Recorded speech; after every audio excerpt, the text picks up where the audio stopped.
नमस्कार दोस्तों, मैं हूं एन शंकर और आप देख रहे हैं नेचर्स एनिमेटेड वंडर्स। दोस्तों, क्या इंसान का भाग्य पहले से लिखा होता है या फिर हमारे कर्म ही हमारा भविष्य बनाते हैं? क्या एक गरीब इंसान राजा बन सकता है? क्या एक राजा भिखारी बन सकता है? आज की कहानी आपको कर्म और भाग्य के उस रहस्य से परिचित कराएगी जिसे जानकर शायद आपकी जिंदगी बदल जाए। तो अंत तक जरूर देखिएगा, क्योंकि इस कहानी का अंतिम रहस्य हर इंसान के जीवन से जुड़ा है। बहुत समय पहले विजयगढ़ नाम का एक समृद्ध राज्य था। राजा वीरेंद्र न्यायप्रिय थे, लेकिन एक बात उन्हें हमेशा परेशान करती थी। उनका कोई पुत्र नहीं था। एक रात महल में एक रहस्यमयी साधु आया। उसकी आंखें चमक रही थीं। उसने राजा से कहा, राजन, तुम्हें पुत्र तो मिलेगा, लेकिन उसका भाग्य पूरे राज्य की किस्मत बदल देगा। राजा खुशी से झूम उठे, लेकिन साधु की अगली बात सुनकर उनके पैरों तले जमीन खिसक गई। याद रखना, तुम्हारा पुत्र एक दिन राज सिंहासन छोड़ देगा और भिखारी बन जाएगा। महल में सन्नाटा छा गया। राजा क्रोधित हो गए। यह असंभव है। साधु मुस्कुराया। भाग्य को कोई नहीं बदल सकता, लेकिन कर्म उसे नया मार्ग अवश्य दे सकते हैं। यह कहकर साधु गायब हो गया। राजा पूरी रात सो नहीं सके। कुछ महीनों बाद रानी ने एक सुंदर पुत्र को जन्म दिया। उसका नाम रखा गया आर्यन। पूरा राज्य उत्सव में डूब गया, लेकिन राजा के मन में साधु की भविष्यवाणी कांटे की तरह चुभ रही थी। उन्होंने निर्णय लिया, मैं अपने पुत्र का भाग्य बदल दूंगा। आर्यन को महल के अंदर ही रखा जाने लगा। उसे दुख, गरीबी और संघर्ष से दूर रखा गया। उसे दुनिया का सबसे भाग्यशाली व्यक्ति बनाने की कोशिश की गई, लेकिन भाग्य अपनी चाल चल रहा था। उसी राज्य के एक छोटे गांव में एक गरीब लड़का रहता था। नाम था मोहन। उसके पिता मजदूर थे। घर में अक्सर भूख रहती थी, लेकिन मोहन हमेशा दूसरों की मदद करता था। एक दिन उसने अपनी रोटी एक भूखी वृद्धा को दे दी। वृद्धा मुस्कुराई। बेटा, तेरे कर्म तेरा भाग्य लिख रहे हैं। मोहन हंस पड़ा। भाग्य गरीबों का कहाँ होता है दादी? वृद्धा की आंखों में अजीब चमक थी। समय आने पर जान जाएगा। साल बीत गए। आर्यन अब जवान हो चुका था। एक दिन वह महल से छिपकर बाहर निकला। वह पहली बार जनता के बीच गया। उसने देखा, लोग भूखे हैं, कुछ लोग बीमार हैं, कई परिवार गरीबी में जी रहे हैं। वह हैरान रह गया। उसे पहली बार महसूस हुआ कि महल के बाहर एक अलग दुनिया है। उसी दिन उसकी मुलाकात मोहन से हुई। दोनों की उम्र लगभग समान थी, लेकिन जीवन बिल्कुल अलग। मोहन गरीब था, आर्यन राजकुमार। फिर भी दोनों दोस्त बन गए। एक दिन दोनों जंगल घूमने गए। उन्हें एक पुरानी गुफा दिखाई दी। अंदर अंधेरा था। दीवारों पर अजीब चिन्ह बने थे। अचानक उन्हें एक पत्थर की पट्टिका मिली।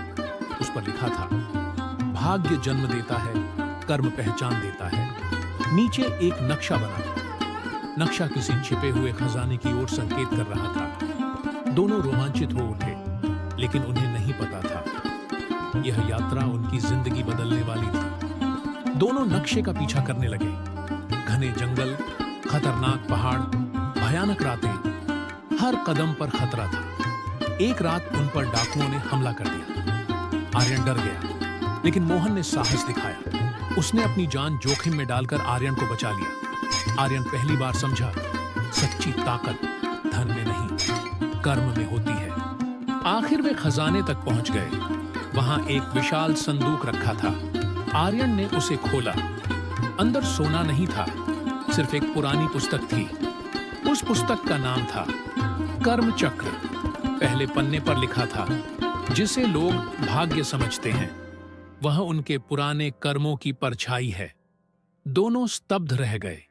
उधर विजयगढ़ पर एक भयंकर संकट आ गया। पड़ोसी राज्य ने हमला कर दिया। राजा वीरेंद्र युद्ध में घायल हो गए। राज्य में अफरा तफरी मच गई। लोग डर गए। राजकुमार आर्यन को वापस बुलाया गया, लेकिन महल पहुंचने पर उसने देखा, राज्य टूट रहा था। जनता दुखी थी। और राजा मृत्युशैया पर थे। राजा ने अंतिम समय में आर्यन से कहा, बेटा, मैं भाग्य से लड़ता रहा, लेकिन शायद मैं गलत था। कुछ दिनों बाद राजा की मृत्यु हो गई। महल के कुछ लालची मंत्रियों ने षड्यंत्र रचा। आर्यन को गद्दी से हटाकर राज्य से निकाल दिया गया। अब वह राजकुमार नहीं था, उसके पास कुछ भी नहीं बचा। भविष्यवाणी सच हो रही थी। आर्यन गांव-गांव भटकने लगा। कई दिनों तक भूखा रहा। लोग उसे पहचानते भी नहीं थे। एक दिन उसने भोजन मांगा। तभी एक बूढ़ी महिला ने उसे खाना दिया।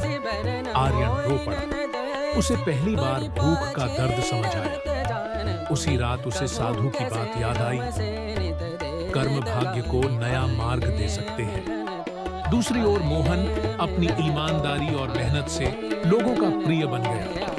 वह गांव वालों की मदद करता, बीमारों का इलाज करवाता, गरीबों को भोजन देता। धीरे धीरे लोग उसे नेता मानने लगे। उसका सम्मान पूरे राज्य में फैल गया। एक दिन वही रहस्यमयी साधु फिर प्रकट हुआ। उसने आर्यन और मोहन को बुलाया। समय आ गया है सत्य जानने का, साधु ने कहा। आर्यन, तुम्हारा भाग्य राजा बनना था, लेकिन तुम्हारे कर्मों ने तुम्हें इंसान बनाया। फिर उसने मोहन की ओर देखा। और मोहन, तुम्हारा भाग्य गरीबी था, लेकिन तुम्हारे कर्मों ने तुम्हें महान बना दिया। दोनों स्तब्ध थे। जनता ने मोहन और आर्यन दोनों को राज्य संभालने का आग्रह किया। मोहन ने कहा, राज्य का अधिकार आर्यन का है। आर्यन बोला, नहीं, जनता का अधिकार उस व्यक्ति पर है जिसने उनकी सेवा की है। सभी लोग भावुक हो गए। आखिर दोनों ने मिलकर राज्य चलाने का निर्णय लिया। कुछ वर्षों बाद विजयगढ़ फिर समृद्ध हो गया। गरीबी कम हो गई। लोग खुश रहने लगे। एक दिन आर्यन ने साधु से पूछा, क्या भाग्य से बड़ा कुछ है? साधु मुस्कुराया। हाँ, कर्म। भाग्य तुम्हें अवसर देता है, लेकिन कर्म तय करते हैं कि तुम उस अवसर का क्या करोगे। साधु धीरे धीरे प्रकाश में बदल गया और गायब हो गया। तब आर्यन और मोहन समझ गए, इंसान अपने जन्म का चुनाव नहीं कर सकता, लेकिन अपने कर्मों का चुनाव जरूर कर सकता है, और वही कर्म एक दिन उसका भाग्य बन जाते हैं। दोस्तों, अगर इस कहानी ने आपको कुछ सिखाया हो तो याद रखिए, भाग्य आपके हाथ में नहीं होता, लेकिन कर्म हमेशा आपके हाथ में होते हैं। अच्छे कर्म कभी व्यर्थ नहीं जाते। आज नहीं तो कल उनका फल अवश्य मिलता है। मैं हूं एन शंकर और आप देख रहे थे नेचर्स एनिमेटेड वंडर्स। अगर कहानी पसंद आई हो तो वीडियो को लाइक, शेयर और चैनल सब्सक्राइब करना न भूलें। फिर मिलेंगे एक नई रहस्यमयी, प्रेरणादायक और दिल छू लेने वाली कहानी के साथ। धन्यवाद।